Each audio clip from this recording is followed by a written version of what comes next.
Alright, welcome back ladies and gentlemen to the Chupacabra tutorials channel. I'm your host Larry, and today I'm going to be expanding upon the video I made previously in Subnautica 2, where I said there's really only 3 bodies that you can see in the game right now that are dead bodies from the previous crew of colonists that woke up before us.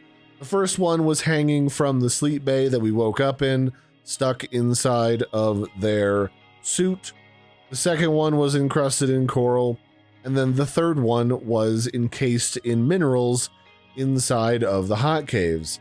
And I hadn't actually seen it before, but there is in fact a whole graveyard of people buried inside of the hot caves in a very creepy way that I feel really expresses what's going on in the game, specifically what's going on with Masefield. So heading straight to the east from the life pod where I just began this video, we're going to head towards the Tailings Village, the alien village that is left sort of abandoned in the middle of the hot zone. We head straight to the east past all of this stuff, kind of between 105 and 120, off to the right hand side of this gigantic lava vent in the middle here. You'll be able to go straight down over here. You'll see all of these little like almost underwater submarine bubble houses that the Axum aliens supposedly made. And then down in the middle of this village, you will find these big old holes. These lead us into the hot caves.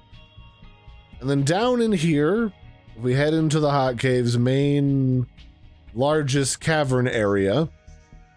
You'll see the big volcano, or at least the little volcano, in the middle of this room. And here, off to the right-hand side, is going to be an entryway underneath of it. And that's where I previously showed you the third dead body that is actually visible, that you can see right here. But what I didn't notice before when I was first in here, because the first dead body that I noticed was this one, is that this entire hot caves area is absolutely filled to the brim with lots and lots of dead bodies, and you'll notice them most appreciably when you start coming in from the entryway to this chamber. So back over here, this is where we came into this room, and if you follow the chamber down here, you'll notice that there is an abandoned oxygen tank kind of just chilling out in the middle of the room, slowly leaking oxygen into the area and allowing you to refill your air tanks. And if you kind of cruise through here a little bit, you start to notice something. There's another oxygen tank over there, but there's also a shape of a person here in the rocks right in front of it as you start to approach this spire in the center of the room.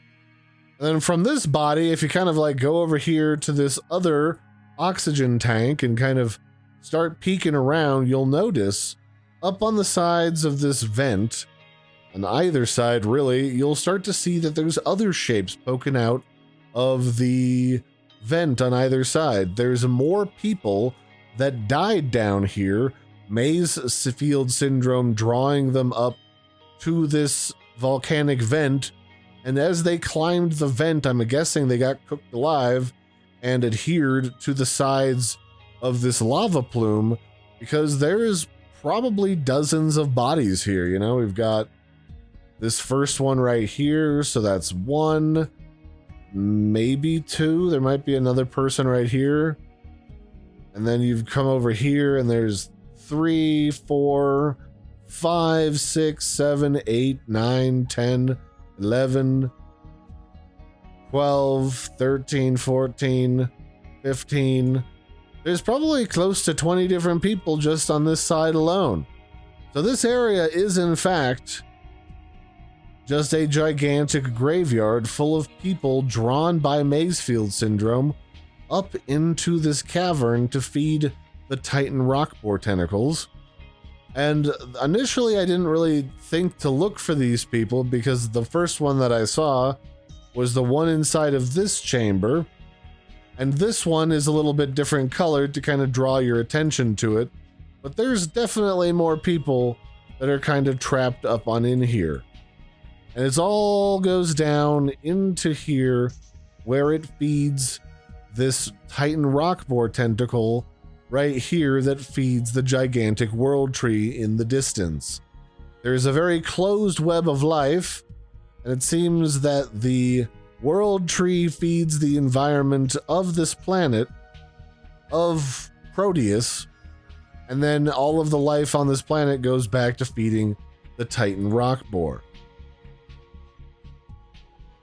So I just kind of felt like it was kind of cool to share that little tidbit of information that you can actually see where a lot of the rest of these colonists kind of disappeared to, and also probably why the Noah system was like, these people are going absolutely crazy.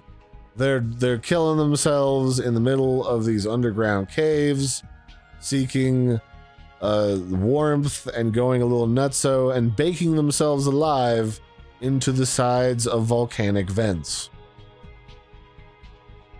So that'll be it for this one, ladies and gentlemen. I just wanted to show the grim realities of suffering from Masefield syndrome in a way that you can actually point to more than just the audio logs, which don't really put into perspective exactly how a lot of these colonists may have died. And I also want to thank all the commenters in the previous video who pointed out that there are a bunch more bodies in here. They just blend into the background really well, and to look for the different air tanks as a way to lead me to where the rest of them are hiding. So that'll be it for this one, ladies and gentlemen. I've been your host, Larry. Don't forget to like and subscribe, and I will catch you next time. Bye, everybody, and have a good one.